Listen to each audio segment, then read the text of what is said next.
Chapter 33. His Life for the Crew. It hadn't taken long for Jeff to track him down. It was the same place they used to find Ray when he started disappearing. For Ryan, it was where it all started. He sat atop the maze bank, legs dangling precariously over the edge, arms draped around the guardrails, more for comfort than safety, head resting back against the sun-warmed metal.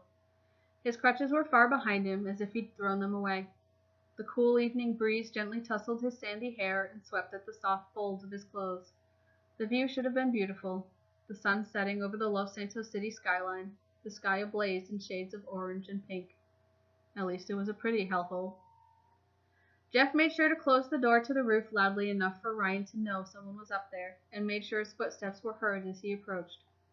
That was the kind of move that would ordinarily have seen a pistol aimed at him, or a knife thrown in his direction. The fact that Ryan didn't even turn around made him more uncomfortable than if he'd actually shot at him. He slid down next to Ryan, keeping his body on the safe side of the railing, Ryan's position on the other side making him uneasy. He didn't say anything for a few moments, instead just staring out over Los Santos with him. "Hey, Ryan, what are you doing up here?" Jeff asked gently. Let him take the lead, he reminded himself. Don't push it.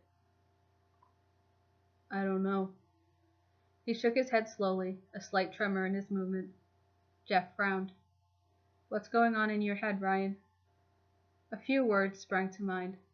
Empty, hollow, afraid. Afraid of myself, of what I might do, that I might not have control. I hurt Jeremy. He looked down at his hands, Jeremy's blood still crusted beneath his nails and in the frying cracks of his skin, before balling them into fists, knuckles going white. Ryan let out a slow exhale. "I hate to say it, but I think..." He was going to say, "I think he got to me," but stopped himself before the words could pass his lips. This was his own fault. "You should have left me. You should never have come back for me. It was too risky." He looked shattered. Jeff felt his heart sink, remembering the look on his face in the video, before fire burned up in his belly and anger took over. Look, there was no way we were going to let those random assholes show us up. We couldn't stand by and watch while you were executed. Then you should have just left me at the hospital. Innocent people there died because of me. I put the whole crew at risk. I put you in danger. We nearly lost Michael. We could have lost Lindsay. He sounded at first like he was rising to meet Jeff's anger, but it quickly dissolved back into the same flat tone of quiet hopelessness. It should never have come to that. You should have just let the cops arrest me. Jeff knew it wasn't fair, but he felt himself get madder with Ryan's attitude. Okay, first of all, since when the fuck do you care if innocent people died? And second of all, I doubt the cops would have shown up to arrest you. They would have shown up to take you to hell, and you know it. You're a shoot on sight for them. Ordinarily, a comment like that would have made Ryan smirk. He was quietly proud of his bad reputation, but his face showed no change. Maybe I deserve it. This isn't you, Ryan. What's going on? Jeff pressed. Ryan blanched, briefly taken aback. I don't know. I think it feels like my brain downshifted without a clutch. He took a deep breath, trying to steady his nerves. I keep questioning everything I've done. Can't stop thinking about all the damage I've caused. How much danger I've put you guys in for my own stupid mistakes. The words stopped Jeff in his tracks. He'd had this conversation before. With Ray. Ryan, I know it's not something you're used to, but you have to realize making mistakes is just part of the deal. You're only human. He hoped it might hit home with Ryan more than it had with Ray. Ryan didn't look at him. The words came out strangled. I hurt Jeremy, Jeff. He's okay, Ryan. That was an accident. He said so himself. Ryan shook his head. It wasn't the first time I've nearly done something. He trailed off, going very quiet, staring back out at the horizon without actually looking. It sounded like the words were physically hurting him to say. I saw it, Jeff. That night with Shadles. Shane. He still had trouble thinking of him as a person. You were afraid of me. Jeff shook his head dismissively. I'm not scared of you, buddy. You should be. Ryan snapped back darkly.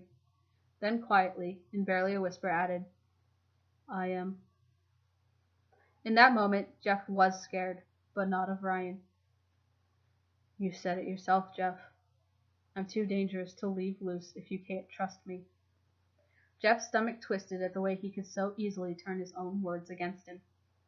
Finally, Ryan looked up at him, and Jeff's eyes searched his. Jack had used the word delicate. Right now, fragile came to mind. Perched on the edge, high above the city streets, it felt as if Ryan was made of glass. A single wrong move could see him shatter into 1,000 pieces.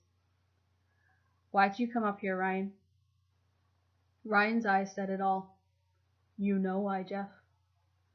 The words that came out of his mouth were, I don't know. Oh God, please no. Please don't do this, Ryan. Jeff felt sick to his stomach. Ryan looked back out over the city. Hey, we need you. Jeff's voice cracked.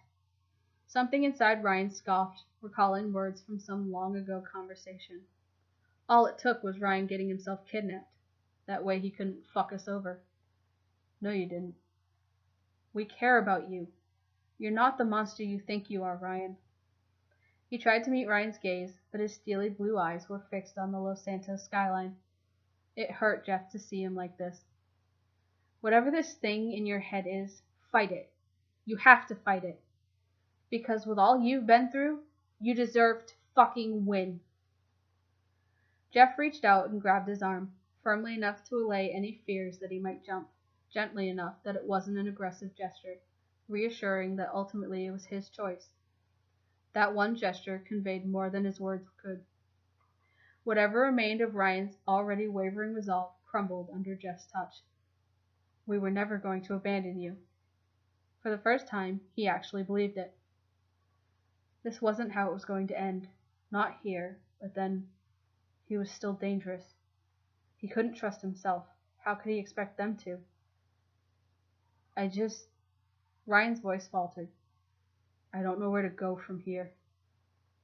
I do, Jeff said confidently, standing up and offering his hand. Ryan took it without hesitation.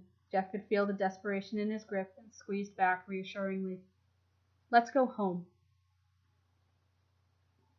Jeremy was recovering with Lindsay and the B team. Michael and Gavin had stayed with him.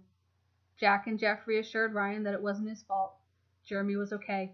Nobody blamed him. It was a mistake. He was only human. He'd slipped up, and now he had to face the fall. Ryan had already made up his mind. He could still almost feel the warm blood running over his fingers.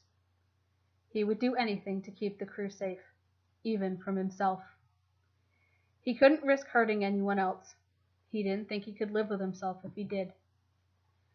It wasn't as thought out as it should have been.